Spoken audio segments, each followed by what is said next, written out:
الحمد لله رب العالمين والعاقبة للمتقين الصلاة والسلام على سيد الأنبياء والمرسلين وعلى آله وصحابه أجمعين أما بعد فأعوذ بالله من الشيطان الرجيم بسم الله الرحمن الرحيم والذي جاء بالصدق وصدق به أولئك هم المتقون صدق الله ومولانا رسوله النبي الأمين المكين الكريم وعلى آله الشاهدين والشاكرين والحمد لله رب العالمين۔ آئیے تقریر کا آغاز کرنے سے پہلے ہم اور آپ مل کر غنبد خضراء میں آرام فرمانے والے آقا، لمبے لمبے ہاتھوں سے بھیک دینے والے داتا، حضور پرنور شفیع یوم النشور جناب احمد مجتبیٰ محمد مصطفیٰ صلی اللہ علیہ وسلم کی بارگاہ میں درود و سلام کا ہدیہ نشاور کریں۔ پڑھیے بآواز بلند اللہم صلی علی محمد مبارک صلی علیہ الصلاۃ والسلام علیک یا رسول اللہ صلی اللہ علیہ وسلم۔ اور ایک مرتبہ نبی اور آل نبی کی بارگاہ میں درود و سلام کی ڈالی پیش کریں۔ پڑھیے بآواز بلند اللہم صلی علی محمد وعلی آل محمد مبارک صلی علیہ الصلاۃ والسلام علیک یا رسول اللہ صلی اللہ تعالیٰ علیہ وسلم۔ آج میرے تقریر کا عنوان حضرت سیدنا ابو بکر صدیق رضی اللہ تعالیٰ عنہ کے متعلق ہے۔ آنے والا جمعہ 22 جمادی الاخر آپ رضی اللہ تعالیٰ عنہ کا یوم وصال کا دن ہے، آنے والا جمعہ، تو اسی مناسبت سے آج ان کے متعلق خراج عقیدت پیش کرنے کے لیے، بیان کرنے کے لیے میں یہاں پر کھڑا ہوا ہوں۔ خطبے کے بعد میں نے جس آیت کریمہ کا شرف حاصل کیا، اللہ تبارک و تعالیٰ سورہ الزمر 24ویں پارے میں ارشاد فرماتا ہے۔ خطبے کے بعد میں نے جو آیت پڑھی، اعوذ باللہ من الشیطان الرجیم بسم اللہ الرحمن الرحیم والذی جاء بالصدق وصدق به اولئک هم المتقون۔ اس کا سیدھا سیدھا ترجمہ یہ ہے، وہ جو سچ کو لے کر تشریف لائے اور وہ جنہوں نے ان کی تصدیق کی، اولئک هم المتقون، یہی پرہیزگار ہیں۔ وہ جو سچ لے کر تشریف لائے، ان سے مراد آپ صلی اللہ تعالیٰ علیہ وسلم اسلام لے کر آئے، لوگوں کو دین کی طرف بلایا، ایک اللہ کی طرف آپ صلی اللہ تعالیٰ علیہ وسلم نے بلایا۔ وہ تمام چیزیں جو بھی ہیں، ایمان، لوگوں کو ایمان والا بنانے کے لیے، مسلمان بنانے کے لیے آپ صلی اللہ تعالیٰ علیہ وسلم نے دین کی دعوت دی، تو اسی کے متعلق بولا جا رہا ہے۔ وہ جو سچ کو لے کر تشریف لائے آپ صلی اللہ تعالیٰ علیہ وسلم، اور دوسرے جس ہستی کا ذکر کیا جا رہا ہے، اور وہ جنہوں نے ان کی تصدیق کی، یعنی ان کے پیغام کو سنا آپ صلی اللہ تعالیٰ علیہ وسلم کے، اور آپ صلی اللہ تعالیٰ علیہ وسلم کے فرمان کو مانا اور ایمان لے کر آئے، تو انہوں نے اس کی تصدیق کی، اس کو سچ جانا، اس پر ایمان لے کر آئے۔ اللہ تبارک و تعالیٰ دونوں کے متعلق فرماتا ہے اولئک هم المتقون، یہی لوگ پرہیزگار ہیں، یہی لوگ متقی ہیں، یہی لوگ ایمان والے ہیں، یہی لوگ مسلمان ہیں، یہی لوگ مومن ہیں۔ تو یہاں پر آپ صلی اللہ تعالیٰ علیہ وسلم کا تو ذکر ہو چکا کہ وہ جو سچ کو لے کر تشریف لائے، اور دوسری جو چیز ہے کہ وہ جنہوں نے اس کی تصدیق کی، اس سے مراد تاریخ خلفاء کتاب میں یہ ذکر کیا گیا ہے کہ وہ جنہوں نے اس کی تصدیق کی، اس کو مانا، اس سے مراد حضرت سیدنا ابو بکر صدیق رضی اللہ تعالیٰ عنہ ہیں۔ حضرت ابو بکر صدیق رضی اللہ تعالیٰ عنہ نے سب سے پہلے آپ صلی اللہ تعالیٰ علیہ وسلم پر ایمان لایا، مسلمان ہوئے۔ وہ بعد میں آپ کے سامنے ذکر کروں گا، پہلے آپ کی متعلق کچھ میں تفصیل آپ کے سامنے پیش کرنا چاہوں گا کہ حضرت سیدنا ابو بکر صدیق رضی اللہ تعالیٰ عنہ کو ہم ابو بکر کے نام سے ان کو جانتے ہیں رضی اللہ تعالیٰ عنہ، لیکن ان کا نام عبداللہ تھا، اللہ کا بندہ۔ حضرت سیدنا ابو بکر صدیق رضی اللہ تعالیٰ عنہ کا نام عبداللہ تھا، اور آپ کی کنیت صدیق بھی ہے صدیق اکبر اور عتیق بھی ہے۔ عتیق سے مراد یہ ہے، عتیق کے معنی یہ ہے کہ جس کو جہنم سے چھٹکارا دیا گیا۔ حضرت سیدنا صدیق اکبر رضی اللہ تعالیٰ عنہ نے اتنی قربانیاں دی اور آپ صلی اللہ تعالیٰ علیہ وسلم کی اتنی مدد کی اور اسلام کے لیے انہوں نے اپنا تن من دھن سب کچھ لٹا دیا، تو آپ کا نام عتیق، ہم صدیق تو سب جانتے ہیں کہ حضرت ابو بکر صدیق تو یہ ہم کہتے ہیں، لیکن آپ کا دوسرا لقب عتیق بھی ہے، یعنی جس کو جہنم سے چھٹکارا ملا، آگ سے جس کو مطلب بچا لیا گیا۔ تو یہ سیدنا ابو بکر صدیق رضی اللہ تعالیٰ عنہ کا لقب بھی ہے۔ آپ کے والد کا نام ابو قحافہ ہے، حضرت ابو قحافہ، حضرت ابو بکر صدیق رضی اللہ تعالیٰ عنہ کے والد کا نام ابو قحافہ اور والدہ کا نام ام الخیر سلمہ ہے۔ یہ سیدنا ابو بکر صدیق رضی اللہ تعالیٰ عنہ کے امی جان کا نام ہے۔ آپ کا شجرہ، آپ کا نسب 7ویں پشت اگر اوپر چلے جائیں تو آپ صلی اللہ تعالیٰ علیہ وسلم سے مل جاتا ہے۔ آپ کا نسب جو بھی خاندان ہے، آپ صلی اللہ 7ویں پشت کہ اگر پیچھے چلے جائیں تو یہ آپ صلی اللہ تعالیٰ علیہ وسلم سے شجرہ، نسب وغیرہ یہ تمام چیزیں آپ صلی اللہ تعالیٰ علیہ وسلم سے مل جاتی ہیں۔ اور سیدنا ابو بکر صدیق رضی اللہ تعالیٰ عنہ کا خاندان ایسا خاندان ہے یا ایسی مقدس ہستی ہے کہ ان کی 4 نسلیں صحابی ہیں۔ کن کی؟ کسی اور کی نہیں، بلکہ صرف یہ سیدنا ابو بکر صدیق رضی اللہ تعالیٰ عنہ کو اعجاز یہ حاصل ہے، یہ سعادت حاصل ہے کہ سیدنا صدیق اکبر رضی اللہ تعالیٰ عنہ کی 4 نسلیں، یعنی حضرت ابو قحافہ، حضرت ابو بکر صدیق رضی اللہ تعالیٰ عنہ، ان کے بیٹے اور ان کے پوتے، یعنی آپ صلی اللہ تعالیٰ علیہ وسلم کو دیکھا، آپ صلی اللہ علیہ وسلم پر ایمان لائے اور ایمان پر ہی ان کا خاتمہ ہوا۔ 4 نسلیں ان کی صحابی ہیں۔ پڑھی ایک مرتبہ درود شریف، اللہم صلی علی محمد وبارک صلی علیہ الصلاۃ والسلام علیک یا رسول اللہ صلی اللہ تعالیٰ علیہ وسلم۔ تو ایمان پر میں آ جاتا ہوں کہ سب سے پہلے ایمان سیدنا ابو بکر صدیق رضی اللہ تعالیٰ عنہ لے کر آئے۔ تو اس میں بعض اعتراضات یا پھر قول وغیرہ یہ بھی ہیں کہ سب سے پہلے ایمان لانے والے حضرت سیدنا علی المرتضیٰ بھی ہیں، یہ بھی ایک قول ہے۔ سب سے پہلے ایمان لانے والے حضرت ماں خدیجۃ الکبریٰ رضی اللہ تعالیٰ عنہا بھی ہیں۔ اختلافات ہیں اس میں کہ بعض کہنے والے یہ کہتے ہیں کہ نہیں، حضرت ماں خدیجۃ الکبریٰ رضی اللہ تعالیٰ عنہا نے ایمان سب سے پہلے وہ لے کر آئے۔ بعض کہنے والے یہ کہتے ہیں کہ نہیں، سیدنا علی رضی اللہ تعالیٰ عنہ لے کر آئے۔ بعض یہ کہتے ہیں کہ سیدنا ابو بکر صدیق رضی اللہ تعالیٰ عنہ لے کر آئے۔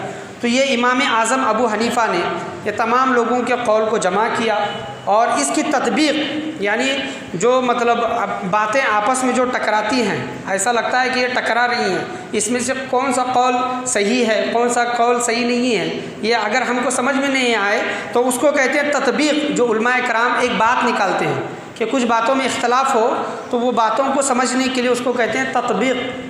تو حضرت امام اعظم ابو حنیفہ رضی اللہ تعالیٰ عنہ نے یہ بہترین تطبیق، اچھی تطبیق یہ نکالی ہے۔ سیدنا امام اعظم ابو حنیفہ رضی اللہ تعالیٰ عنہ کہتے ہیں کہ مردوں میں مردوں میں سب سے پہلے ایمان لانے والے حضرت سیدنا صدیق اکبر رضی اللہ تعالیٰ، عورتوں میں سب سے پہلی ایمان لانے والی عورت حضرت ماں خدیجۃ الکبریٰ رضی اللہ تعالیٰ عنہ، اور بچوں میں ایمان لانے والے حضرت سیدنا علی المرتضیٰ رضی اللہ تعالیٰ عنہ۔ اور ایک قول یہ بھی ہے، کتابوں میں ایک قول یہ بھی آیا ہے کہ بعض لوگ یہ کہتے ہیں کہ سیدنا علی المرتضیٰ رضی اللہ تعالیٰ عنہ ایمان لے کر آئیں۔ تو ایک قول کتاب میں نے یہ بھی پڑھا ہے کہ حضرت سیدنا ابو بکر صدیق رضی اللہ تعالیٰ عنہ اس وقت ایمان لائے جب حضرت علی رضی اللہ تعالیٰ عنہ پیدا بھی نہیں ہوئے تھے۔ یہ بھی ایک قول ہے، تو آپ اس کو اپنے پاس رکھ لیں اور اپنے اس کے حساب سے، عقیدے کے حساب سے ان باتوں کو لے کر چلے، اس میں جھگڑے فسادات وغیرہ کی باتیں نہیں ہیں۔ پڑھی ایک مرتبہ درود شریف، اللہم صلی علی سیدنا و مولانا محمد وبارک صلی علیہ الصلاۃ والسلام علیک یا رسول اللہ صلی اللہ تعالیٰ علیہ وسلم۔ تو آپ صلی اللہ تعالیٰ علیہ وسلم نے جب اعلان نبوت کیا 40 سال کی عمر میں، 40 سال کے بعد، تو اعلان نبوت سے پہلے بھی سیدنا ابو بکر صدیق رضی اللہ تعالیٰ عنہ اور حضور صلی اللہ تعالیٰ علیہ وسلم بہت گہرے دوست تھے،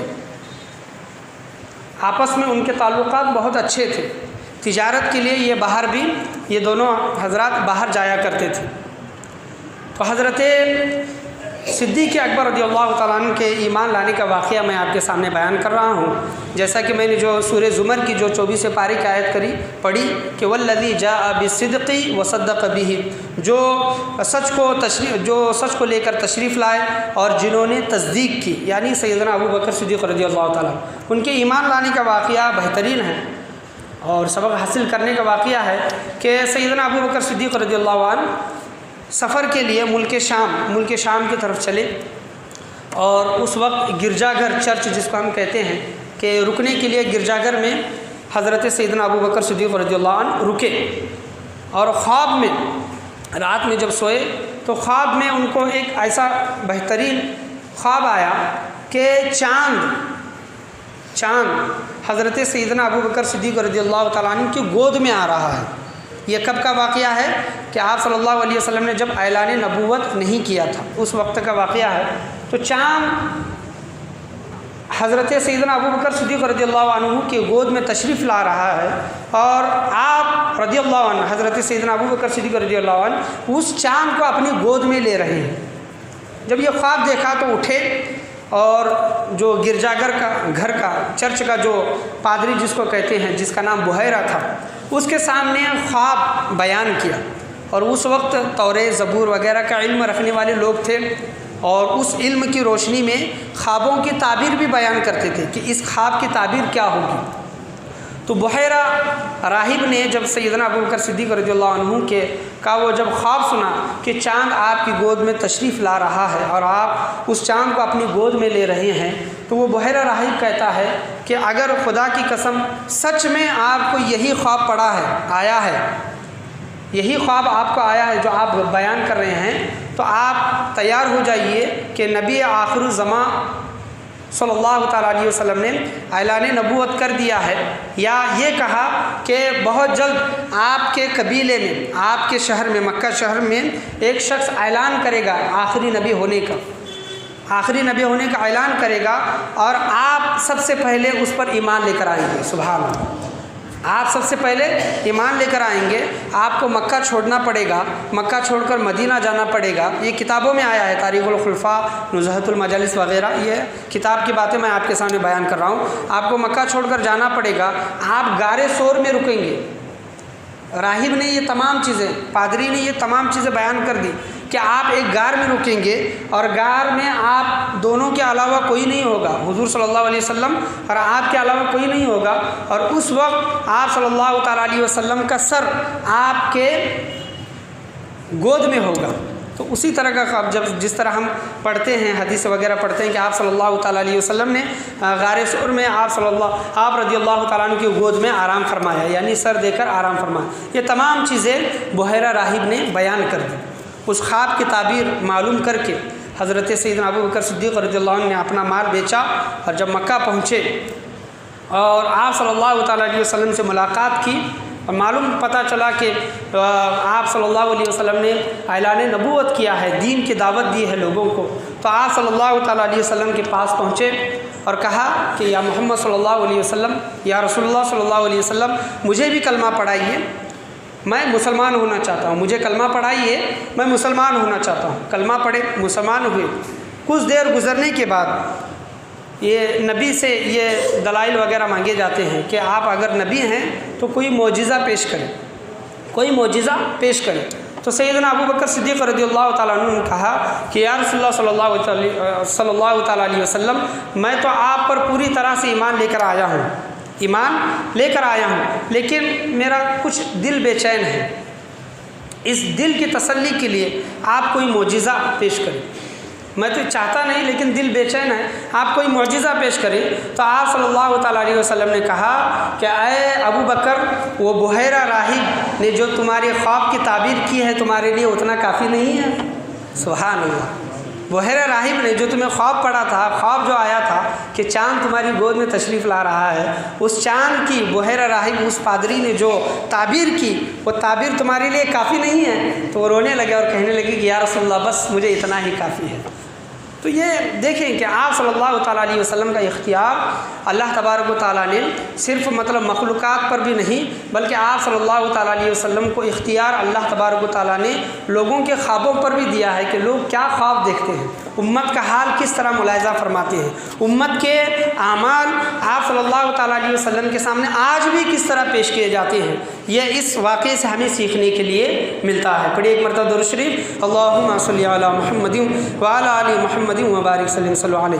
تو آپ صلی اللہ تعالیٰ علیہ وسلم نے وہ معجزہ دکھا دیا کہ ہیں آپ مکہ میں، کون؟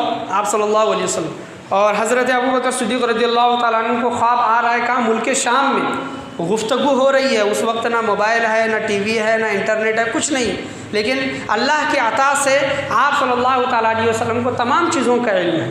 یہاں جھگڑے فساد یہ ختم ہو جائیں کہ اگر ہم یہ عقیدہ رکھیں کہ آپ صلی اللہ تعالیٰ علیہ وسلم کو جو بھی معجزے ملے، علم ملا، اختیارات ملے، وہ اللہ تبارک و تعالیٰ کی عطا سے تھا، یہ جھگڑے فسادات ختم ہو جائیں گے، کیونکہ اللہ تبارک و تعالیٰ کے متعلق ہمارا عقیدہ یہ ہے کہ ان اللہ علی کل شیء قدیر، اللہ تبارک و تعالیٰ ہر شے پر قادر ہے، اللہ تبارک و تعالیٰ ہر چیز کر سکتا ہے۔ کیا اپنے محبوب کو اپنے یار کا حال بیان نہیں فرما سکتا فرشتے کے ذریعے؟ تو ایک مرتبہ کا واقعہ ہے، تفسیر کبیر میں یہ واقعہ آیا ہے، جلد نمبر 1 صفحہ نمبر 117، تفسیر کبیر معتبر کتاب ہے۔ آپ صلی اللہ تعالیٰ علیہ وسلم نے حضرت ابوبکر صدیق رضی اللہ عنہ کو ایک انگوٹھی دی، اور انگوٹھی پر آپ صلی اللہ علیہ وسلم نے کہا کہ اے ابوبکر اس انگوٹھی پر نقش کرا کے لانا، نقش لکھوا کر لانا۔ آپ صلی اللہ علیہ وسلم نے کہا کہ اس انگوٹھی پر لا الہ الا اللہ لکھنا۔ کیا لکھنا؟ لا الہ الا اللہ، صرف اتنا۔ تو حضرت سیدنا ابوبکر صدیق رضی اللہ عنہ وہ انگوٹھی لے کر گئے اور اس انگوٹھی پر لکھوایا، اور آپ صلی اللہ علیہ وسلم کے بارگاہ میں وہ انگوٹھی پیش کی۔ سیدنا ابوبکر صدیق رضی اللہ تعالیٰ عنہ کا مقام و مرتبہ کتنا بڑا ہے، اس واقعے سے، تفسیر کبیر کی اس حدیث سے ہمیں پتہ چلتا ہے کہ سیدنا ابوبکر صدیق رضی اللہ عنہ جب وہ انگوٹھی لے کر آئے تو آپ صلی اللہ علیہ وسلم نے اس انگوٹھی کو دیکھا اور کہا کہ اے ابوبکر اس میں 2 نام زیادہ آ گئے ہیں، 2 نام اضافی ہیں۔ وہ کیا تھے نام؟ کہ لا الہ الا اللہ محمد الرسول اللہ صلی اللہ تعالیٰ علیہ وسلم ابوبکر صدیق، یہ 3 نام تھے، اللہ تبارک و تعالیٰ کا نام، حضور صلی اللہ تعالیٰ علیہ وسلم کا نام، اور ساتھ میں حضرت سیدنا ابوبکر صدیق رضی اللہ تعالیٰ عنہ کا نام۔ تو جب یہ پوچھا کہ یہ 2 نام کیوں ڈالے، تو سیدنا ابوبکر صدیق رضی اللہ تعالیٰ عنہ نے کہا کہ یا رسول اللہ، اللہ کی قسم، اللہ کی قسم، جب آپ نے کہا کہ اس پر لا الہ الا اللہ لکھے تو میں جب لکھوانے کے لیے گیا تو مجھے یہ گوارا نہیں ہوا۔ کیا ہوا؟ مجھے یہ پسند نہیں آیا، مجھے یہ گوارا نہیں ہوا کہ آپ کا نام اللہ تبارک و تعالیٰ کے نام سے جدا کر دوں، اللہ کے نام سے جدا کر دوں۔ تو اس وجہ سے میں نے اس انگوٹھی پر لا الہ الا اللہ محمد الرسول اللہ صلی اللہ علیہ وسلم لکھوایا، آپ کا نام میں نے خود لکھوایا، لیکن یا رسول اللہ، اللہ کی عزت کی قسم میں نہیں جانتا کہ یہ ابوبکر صدیق کس نے لکھا ہے، میرا نام کس نے لکھا یہ میں نہیں جانتا۔ جب اتنا کہا تو فرشتوں کے سردار سیدنا جبرائیل امین علیہ السلام، روح الامین، حاضر ہوئے اور کہا کہ یا رسول اللہ صلی اللہ تعالیٰ علیہ وسلم، جب ابوبکر صدیق رضی اللہ تعالیٰ عنہ کو آپ کا نام اللہ کے نام سے جدا کرنا گوارا نہیں، کن کو؟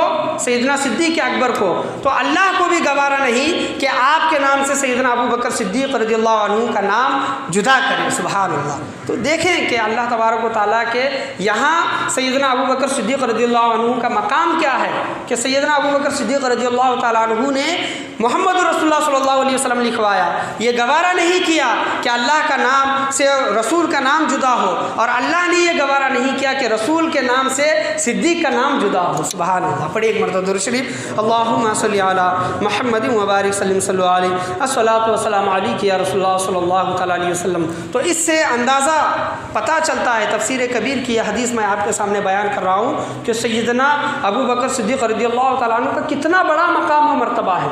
سیدنا عمر رضی اللہ تعالیٰ عنہ کہتے ہیں، ان کا قول ہے سیدنا عمر رضی اللہ عنہ کا کہ اگر پورے دنیا والوں کا ایمان پورے مسلمانوں کا ایمان، زمین پر جتنے مسلمان رہتے ہیں، اگر ایک بازو رکھا جائے اور سیدنا ابو بکر صدیق رضی اللہ تعالیٰ عنہ کا ایمان ایک بازو رکھا جائے تو تمام ایمان والوں سے ایمان افضل سیدنا ابو بکر صدیق کا ہوگا۔ یہ حضرت عمر کا قول ہے۔ حضرت عمر رضی اللہ تعالیٰ عنہ نے ان کے مقام و مرتبے کو جانا اور یہ کہا کہ کاش میں ابو بکر کے سینے کا بال ہوتا۔ کون کہنے والے ہیں؟ سیدنا عمر رضی اللہ تعالیٰ عنہ، ان کا قول ہے کہ کاش میں ابو بکر کے سینے کا بال ہوتا۔ یہ خود اظہار فرمایا ہے سیدنا عمر رضی اللہ تعالیٰ عنہ نے۔ تو اتنا بڑا مقام و مرتبہ ہے، لوگ آج ان کو گالیاں دیتے ہیں، آج ان کی شان میں گستاخیاں کرتے ہیں، یہ کہتے ہیں کہ اہل بیت اطہار پر انہوں نے ظلم و ستم کیے، نبی کے گھر والوں پر ظلم و ستم کیے۔ تو دیکھو ان کی تاریخ پڑھو، ان کے واقعات پڑھو، حدیثوں میں ان کا ذکر، ان کی فضیلت کتنا بڑا ہے کہ افضل البشر بعد الانبیاء، افضل البشر بعد الانبیاء، یہ پورے امت کا اجماع ہے، اس پر اتفاق ہے، مانتی ہے امت کہ تمام نبیوں کے بعد کیا تمام نبی، جتنے بھی نبی ہیں 1,24,000 کم و بیش جتنے بھی نبی ہیں، اگر ان نبیوں کے بعد جس کا مقام و مرتبہ آتا ہے وہ سیدنا ابو بکر صدیق رضی اللہ تعالیٰ عنہ کا ہے۔ افضل البشر بعد الانبیاء، انبیوں کے بعد سب سے بڑا مقام و مرتبہ جس انسان کا آتا ہے وہ سیدنا ابو بکر صدیق رضی اللہ تعالیٰ عنہ کا۔ جب 38 لوگ ایمان لے کر آئے اور سیدنا ابو بکر صدیق رضی اللہ تعالیٰ عنہ نے یہ اظہار فرمایا کہ یا رسول اللہ، ہم نماز کھلے طور پر پڑھتے ہیں، ہم چھپ کر پڑھ رہے ہیں، نماز کھلے طور پر پڑھتے ہیں، عشق نبی، اطاعت نبی، محبت رسول۔ اس واقعے سے ہمیں پتہ چلتا ہے کہ جب 38 لوگ ایمان لے کر آئے، اظہار کیا کہ نماز عام طور پر لوگوں کے سامنے پڑھتے ہیں، چھپ کر پڑھ رہے ہیں، تو آپ صلی اللہ علیہ وسلم نے اجازت نہیں دی کہ نہیں، ابھی ہم کمزور ہیں، کم ہیں، تعداد میں کم ہیں، کمزور ہیں، کچھ دن گزر جانے دو۔ اصرار کیا، ضد کی، کون؟ سیدنا ابو بکر نے ضد کی۔ تو آپ صلی اللہ تعالیٰ علیہ وسلم نماز پڑھنے کے لیے جب باہر آئے تو حضرت سیدنا ابو بکر صدیق رضی اللہ عنہ نے کفار کے سامنے، مشرکین کے سامنے اعلان کیا کہ آپ نماز پڑھ رہے ہیں۔ تو کفار اور مشرکین آگ بگولا ہوئے، جلال میں آئے، غصہ ہوئے اور سیدنا ابو بکر صدیق رضی اللہ تعالیٰ عنہ کو مارنا شروع کیا، اور اتنا مارا، اتنا مطلب پیٹا، آپ رضی اللہ تعالیٰ عنہ کو قریب تھا کہ آپ مطلب سیریس کنڈیشن میں پہنچ جاتے، مطلب مرنے کے قریب چھوڑ دیا۔ جب آپ کو اٹھا کر، کن کو؟ سیدنا ابو بکر صدیق رضی اللہ تعالیٰ عنہ کو اٹھا کر جب جمیل حضرت عمر رضی اللہ تعالیٰ عنہ کی بہن کے گھر میں رکھا گیا اور آپ کو بہت مارا پیٹا گیا تھا، آپ کا جسم پورا لہو لہان تھا اور آپ مطلب ہوش میں نہیں تھے، بے ہوش ہو گئے تھے، اتنا مارا تھا، بے ہوش ہو گئے تھے۔ اور جب ہوش میں آئے سیدنا ابو بکر صدیق رضی اللہ عنہ جب ہوش میں آئے تو سب سے پہلے اپنے آقا کا حال دریافت کیا، اپنا حال نہیں بلکہ اپنے آقا کا حال پوچھا کہ میرے رسول، میرے نبی کیسے ہیں، میرے نبی کیسے ہیں، ضد کرنے لگے۔ تو لوگوں نے آپ کو بٹھایا، آپ کو لٹایا، آپ کو آرام کرنے کے لیے کہا کہ آپ رکیں، ہم حضور صلی اللہ تعالیٰ علیہ وسلم کا حال معلوم کر کے آتے ہیں۔ کسی کو بھیجا اور حضور صلی اللہ تعالیٰ علیہ وسلم کی بارگاہ میں جب پہنچے تو حضور صلی اللہ علیہ وسلم رونے لگے اور کہنے لگے کہ میں ٹھیک ہوں، ابو بکر کیسے ہیں؟ تو جب تک حضرت ابو بکر صدیق رضی اللہ تعالیٰ عنہ نے حضور صلی اللہ تعالیٰ علیہ وسلم کو نہیں دیکھا، اپنے آنکھوں سے نہیں دیکھا، تب تک کھانا نہیں کھایا۔ یہ ہے محبت رسول۔ لوگ مار رہے ہیں، آپ لہو لہان ہیں، بے ہوش ہو گئے ہیں، مار کھا کھا کے بے ہوش ہو گئے ہیں۔ جب ہوش آتا ہے تو سب سے پہلے زبان پر جس کا ذکر ہے وہ حضور صلی اللہ تعالیٰ علیہ وسلم کا ذکر ہے۔ یہ محبت ہے، یہ محبت کی نشانی ہے۔ خود مر جائیں، کٹ جائیں، کچھ بھی ہو جائیں، لیکن میرے آقا سلامت رہے، میرے آقا سلامت رہے۔ یہ حضرت سیدنا ابو بکر صدیق رضی اللہ تعالیٰ عنہ کی محبت کا عالم تھا۔ ایک مرتبہ پڑھیے درود شریف، اللہم صلی علی محمد وبارک وسلم، صلی اللہ علیہ الصلاۃ والسلام علیک یا رسول اللہ صلی اللہ تعالیٰ علیہ وسلم۔ تو محبت اس طرح کی ہونی چاہیے، یا پھر ان کے نقش قدم پر ہمیں چلنے کی کوشش کرنی چاہیے۔ آج ہم نبی کی محبت کا دم بھرتے ہیں لیکن نبی کی باتوں پر عمل نہیں کرتے، تو ہمیں سوچنا چاہیے کہ ہم سچ میں حضور صلی اللہ علیہ وسلم سے محبت کر رہے ہیں کہ اپنی زبان سے صرف اقرار کر رہے ہیں۔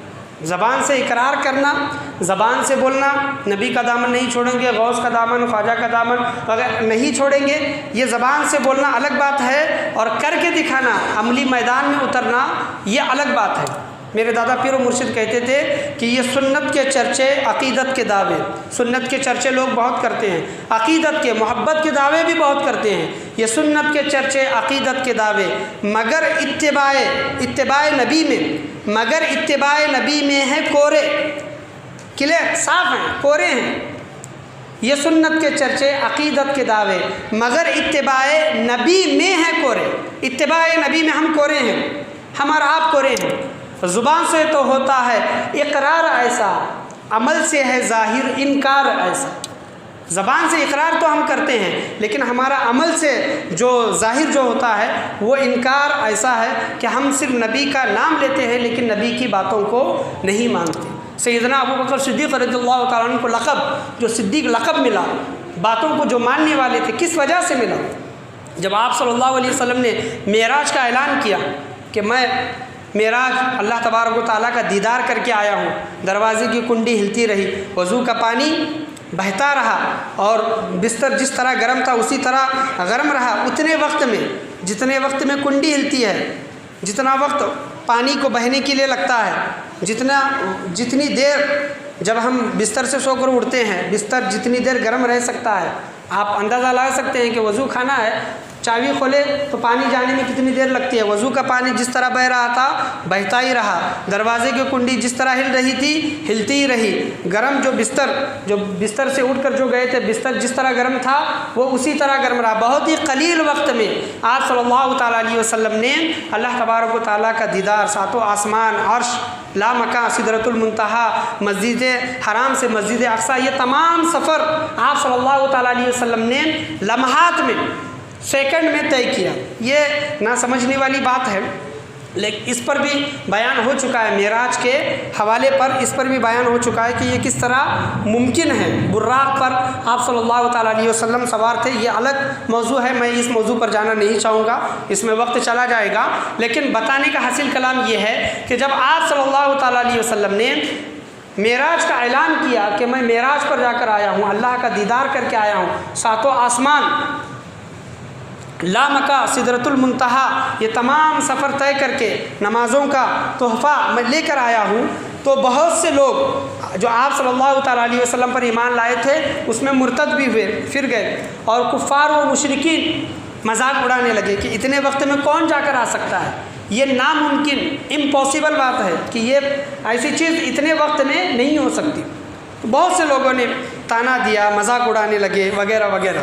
سیدنا ابو بکر صدیق رضی اللہ عنہ اس وقت مکہ میں نہیں تھے، تجارت کے لیے باہر گئے تھے، کسی کام سے باہر گئے تھے۔ جب تشریف لائے تو ابو جہل نے دیکھا کہ چلو آج سیدنا ابو بکر صدیق رضی اللہ تعالیٰ عنہ کے ایمان کو چیک کرتے ہیں کہ ان کا ایمان کیسا ہے، ان کو بہکاتے ہیں، ان کو بہکانے کی کوشش کرتے ہیں۔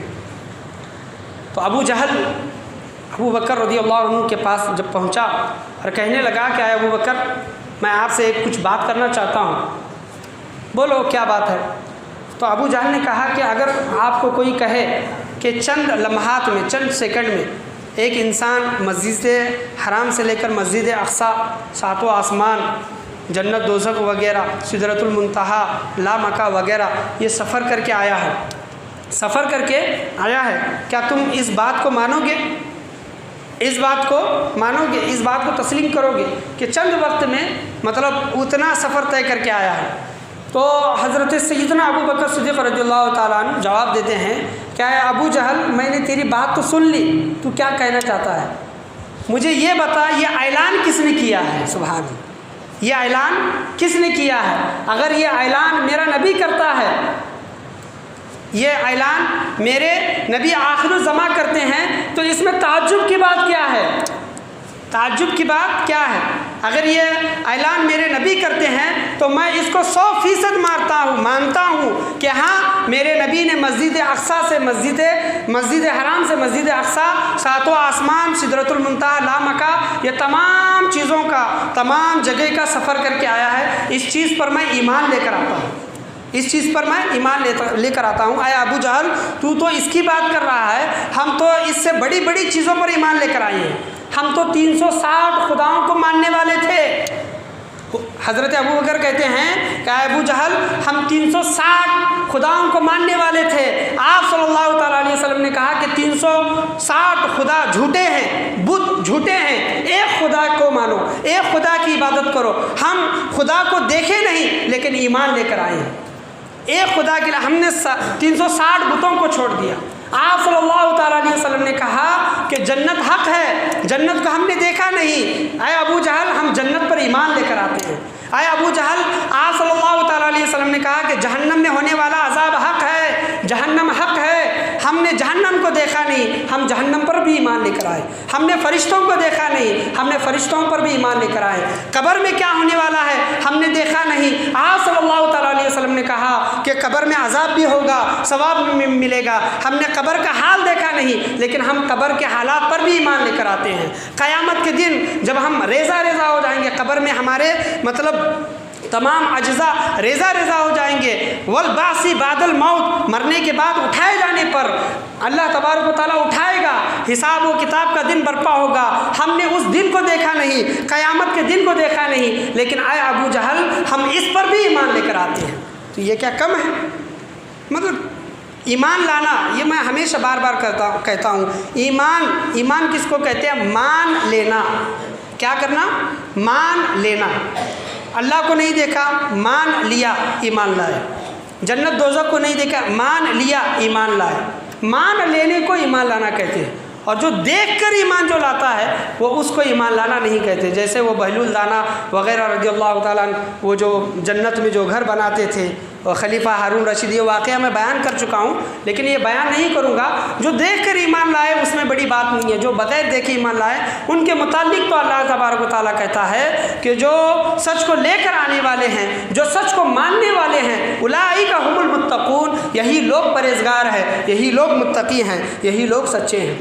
اللہ تبارک و تعالیٰ نے خود ان کے متعلق گواہی قرآن مجید فرقان حمید میں دی ہے، اور یہ گواہی کس کے متعلق ہے؟ یہ سیدنا ابو بکر صدیق رضی اللہ تعالیٰ عنہ کے متعلق۔ اور یہ آخری 1-2 جملے میں آپ کے سامنے بیان کر کے ختم کروں گا کہ سیدنا ابو بکر صدیق رضی اللہ تعالیٰ عنہ کہتے ہیں کہ دنیا میں مجھے 3 چیزیں آپ صلی اللہ تعالیٰ علیہ وسلم پر قربان کرنا بہت پسند ہے۔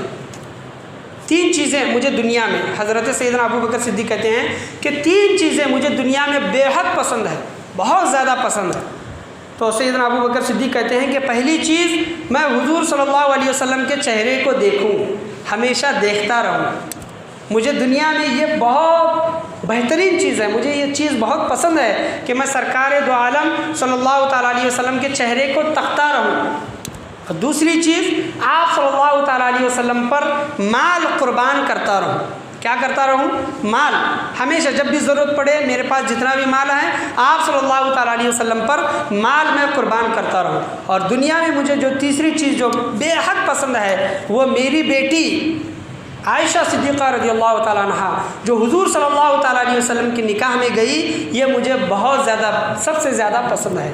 یہ سیدنا ابو بکر صدیق رضی اللہ تعالیٰ عنہ 3 چیزیں دنیا کے متعلق یہ بیان کرتے ہیں۔ یہ سیدنا ابو بکر صدیق رضی اللہ تعالیٰ عنہ کا ایمان ہی تھا، محبت ہی تھی، جو اسلام اتنا پروان چڑھا، ہم تک پہنچا۔ یہ اس میں سیدنا ابو بکر صدیق رضی اللہ تعالیٰ عنہ کی بہت سے قربانیاں اس میں شامل ہیں۔ میں انشاءاللہ عز و جل آنے والے جمعہ میں تفصیل سے میں اور بھی اس پر گفتگو کرنا چاہوں گا۔ آنے والے جمعہ کو سیدنا ابو بکر صدیق رضی اللہ تعالیٰ عنہ کے یوم وصال کا دن ہے۔ اپنی مسجدوں میں، محلوں میں، گھروں میں فاتحہ کا اہتمام کریں، خراج عقیدت، ایصال ثواب آپ رضی اللہ تعالیٰ عنہ کی بارگاہ میں پیش کرنے کی ضرور کوشش کریں، اور آنے والے جمعہ میں جلد سے جلد پہنچنے کی کوشش کریں۔ اللہ سے میں یہی دعا کرنا چاہوں گا کہ آج کے درس میں، آج کے بیان میں، بولنے میں، سننے میں، سمجھنے میں، سمجھانے میں کسی بھی قسم کی غلطی، کمی بیشی، کوتاہی، خامی ہوئی ہو، اللہ تبارک و تعالیٰ اپنے فضل و کرم سے اسے معاف عطا فرمائیں۔ سیدنا ابو بکر صدیق رضی اللہ تعالیٰ عنہ کے نقش قدم پر چلنے کی توفیق عطا فرمائے، ان سے بے پناہ بے پناہ بے پناہ الفت و محبت رکھنے کی توفیق و رفیق عطا فرمائے۔ کسی بھی صحابی، کوئی بھی صحابی ہو، ادنا سے ادنا صحابی کیوں نہ ہو، ہر صحابی کی ادنا سے گستاخی کرنے سے بھی اللہ تبارک و تعالیٰ ہماری حفاظت عطا فرمائے، بے ادبی کرنے سے اللہ تبارک و تعالیٰ ہماری حفاظت عطا فرمائے۔ اور جو لوگ ایسی مقدس ہستیوں کے متعلق اپنی زبان دراز کرتے ہیں، گستاخیاں کرتے ہیں، گالی گلوچ کرتے ہیں، بے ادبی کرتے ہیں، ایسے لوگوں سے رشتے ناطے توڑنے کی اور ان کے محفلوں سے دور جانے کی، ان سے دور رہنے کی اللہ تبارک و تعالی ہم تمام لوگوں کو توفیق و رفیق عطا فرمائے۔ ہر صحابی کی عزت، تعظیم، توقیر، ادب بجا لانے کی توفیق و رفیق عطا فرمائے۔ لا الہ الا اللہ محمد رسول اللہ صلی اللہ تعالیٰ علیہ وسلم۔ آپ تمام لوگوں سے گزارش